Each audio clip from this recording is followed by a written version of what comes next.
말씀 공독하겠습니다. 오늘 주신 하나님의 말씀은 신약성경 빌립보서 4장 6절과 7절 말씀입니다. 아무것도 염려하지 말고 다만 모든 일에 기도와 간구로 너희 구할 것을 감사함으로 하나님께 하라. 그리하면 모든 지각에 뛰어난 하나님의 평강이 그리스도 예수 안에서 너희 마음과 생각을 지키시리라.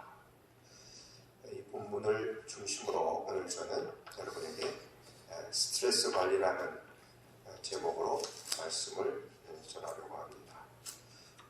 엊그제 한 일간지에 최근 코로나 바이러스 사태와 관련해서 사랑의 병원 원장 황성주 박사의 기고문이 실렸습니다. 황 박사는 코로나19의 치사율이 중국은 3.8%, 이탈리아 3.2%, 일본이 2.1%인데 한국의 경우에는 0.58%에 그치는 아주 경이로운 수준임을 강조하면서 이는 일반 독감의 치사율인 0.2%보다 약간 높은 수준이라고 말합니다. 그리고 확진자의 80에서 90%는 특별한 치료 없이 경증으로 끝난다고 하면서 철저히 경계하고 만반의 대비는 하되 너무 두려워할 필요는 없다고 합니다. 그러면서 앞으로도 얼마든지 유사한 일이 반복될 것을 염두에 두면서 평소에 적당한 운동과 충분한 휴식, 그리고 햇빛 쬐기, 그리고 스트레스 관리 등으로 면역력을 높여야 한다고 강조하고 있습니다. 저는 황 박사의 글 가운데 특별히 스트레스 관리에 주목하게 되었습니다. 의학이 많이 발전했음에도 원인을 알 수 없는 질병이 생겨납니다. 이럴 경우에 의뢰이 나오는 말이 스트레스입니다. 요즘 질병의 90%가량이 스트레스 때문이라는 통계도 있습니다. 살아있는 한 누구도 피할 수 없는 스트레스, 이 스트레스에 우리는 어떻게 대처해야 되겠습니까? 먼저 이 스트레스를 불러일으키는 요인이 나 자신에게 있다는 것을 인정하는 것이 중요합니다. 대개 사람들은 문제가 생기면 남의 탓, 환경 탓을 하기 마련이죠. 요즘 바이러스도 중국이 퍼뜨렸느니 한국이 근원지니 하면서 서로 공방을 하고 있지 않습니까? 그러나 원인을 규명하는 것보다 훨씬 더 중요한 것은 이미 벌어진 상황에 어떻게 대처하는가 하는 것입니다. 살아야 대책도 세우죠. 원인 규명은 일단 문제를 해결한 뒤에 해도 늦지 않습니다. 살아가면서 어려움과 고난을 피할 수는 없습니다. 아픔을 맛보기도 하고 충격을 받고 또 혼란에 빠지기도 하면서 살아가는 게 평범한 우리의 일상입니다. 그렇다면 잠시 마음을 가다듬고 생각해 볼 필요가 있습니다.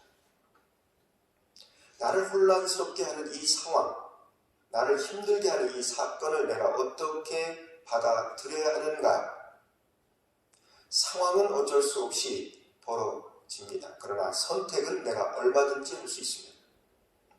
흔들리는 버스 안에서 운전사 욕을 하면서 계속 핏대를 올리며 갈 것인가, 아니면 편안하게 마음을 먹고 여행을 즐길 것인가 스스로 결정을 해야 합니다.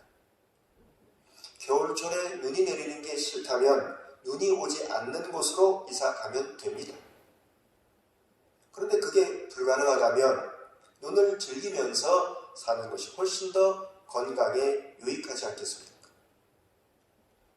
걱정도 탈자다, 걱정을 사서한다 하는 말이 있습니다. 예를 들어서 누군가 미워하는 사람이 있으면 어떻게 합니까? 주야로 그 사람을 묵상하면서 마음속에 증오심을 키워갑니다. 생각하면 할수록 화가 치밀어서 속이 부글부글 끓게 되죠. 그러면 누구 손해입니까? 걱정하고 분노하는 자기 자신뿐이죠. 자기 건강을 스스로 해치는 것입니다. 그럼 그 미워하는 인간은 어떻게 하란 말인가? 인간을 어떻게 하려는 생각을 내려놓고 먼저 내 생각을 바꿔야 합니다. 우리는 절대로 다른 사람을 변화시킬 수 없습니다. 혹시라도 그런 생각을 갖고 계신 분이 계시다면 포기하십시오. 그게 나도 살고 너도 사는 길입니다. 미워하는 대신 그의 입장을 한번 생각해보고 그를 이해하기 위해서 노력해야 합니다. 그 사람 입장에서는 그럴 수도 있었겠다. 수긍을 해야 됩니다. 여러분, 근심이나 걱정은 아무 유익을 가져다 주지 않습니다. 오히려 자신을 황폐하게 하고 병들게 만들 뿐입니다. 오늘 성경은 말씀하고 있습니다. 아무것도 염려하지 말고 오직 모든 일에 기도와 간구로 너희 구할 것을 감사함으로 하나님께 아뢰라.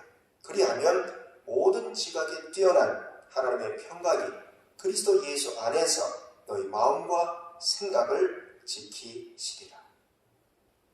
문제 없는 인생은 없습니다. 문제 없는 학교도 없고 문제 없는 회사도 없습니다. 문제 없는 가정, 교회, 나라 없습니다. 다만 그 문제를 어떻게 바라보느냐에 따라서 각자 다른 인생을 살아갈 뿐입니다. 결국 우리 자신에게 달린 것입니다. 살아있다는 것은 곧 문제를 안고 살아간다는 것입니다. 문제를 불편하게 여기거나 이상하게 생각하지 마시고 이 문제를 통해서 내 인격이 더욱 성숙해지고 내 삶이 더 풍성해지기 원하시는 하나님의 선하신 뜻을 생각하면서 문제를 떠안으실 수 있기를 바랍니다. 그리고 언제 어디서나 어떤 상황 가운데서도 나와 함께 하시는 하나님을 신뢰하시면서 주께서 공급하시는 힘과 지혜로 이 문제를 하나하나 해결해 가는 저와 여러분이 될 수 있기를 바랍니다. 주님, 전 도무지 어떻게 이 사태를 풀어가야 할지 모르겠습니다. 그러나 전 하나님의 선하신 뜻을 믿습니다. 고난 가운데 함께 하시는 주님을 의지합니다. 제가 어떻게 해야 될지 가르쳐 주시고 지금 제게 주어진 이 일을 힘을 다해 할 수 있도록 은혜 베풀어 주시옵소서. 주님은 우리가 당신의 이름으로 기도할 때에 반드시 들으시고 응답해 주시겠다 약속하셨습니다. 수고하고 무거운 짐진 자들아 다 내게로 오라. 내가 너희를 쉬게 하리라. 예수 그리스도 안에 안식이 있습니다. 죄악으로 깨어진 이 세상을 살아가는 동안 우리는 계속해서 문제에 부딪히고 고난을 겪게 될 것입니다. 그러나 안심하십시오. 우리 주님께서 우리가 감당할 힘을 부어주시고 또한 우리에게 피할 길을 열어주실 줄로 믿습니다. 무거운 짐 주님께 다 맡기고 진리의 빛을 따라서 우리에게 주어진 길을 한 걸음 한 걸음 걸어가노라면 주님께서 틀림없이 우리 마음에 평강을 부어주시고 우리 걸음에 새 힘을 실어주실 줄로 믿습니다. 하루속히 이 바이러스 사태가 종식되어서 우리 다 함께 예배당에 모여서 서로 얼굴을 보면서 안부를 묻고 주님 은혜 안에서 교제하는 날이 오기를 기도드립니다. 기도하겠습니다. 아버지 하나님, 저희들의 이 부닥치고 있는 이 문제와 이 상황을 주님 다 보고 계십니다. 그동안 우리가 지은 죄, 우리의 방탕과 음란과 어리석음을 용서해 주시고 이 문제 앞에서 다른 사람을 탓하기 전에 환경을 탓하기 전에 우리 자신을 돌아보며 나 자신이 어떻게 주님의 은혜 안에서 이 문제를 해결해 나갈 것인가를 생각하고 주님의 은혜로 주님의 지혜로 문제를 잘 해결하고 결국에는 승리하는 저희 모두가 되게 하여 주시옵소서. 가정마다 우리 성도님들 한 분 한 분 지켜주시고 필요를 채워주시고 저희의 삶 가운데 하늘의 은총을 더하여 주시옵소서. 감사드리며 예수님의 이름으로 기도하옵나이다. 아멘.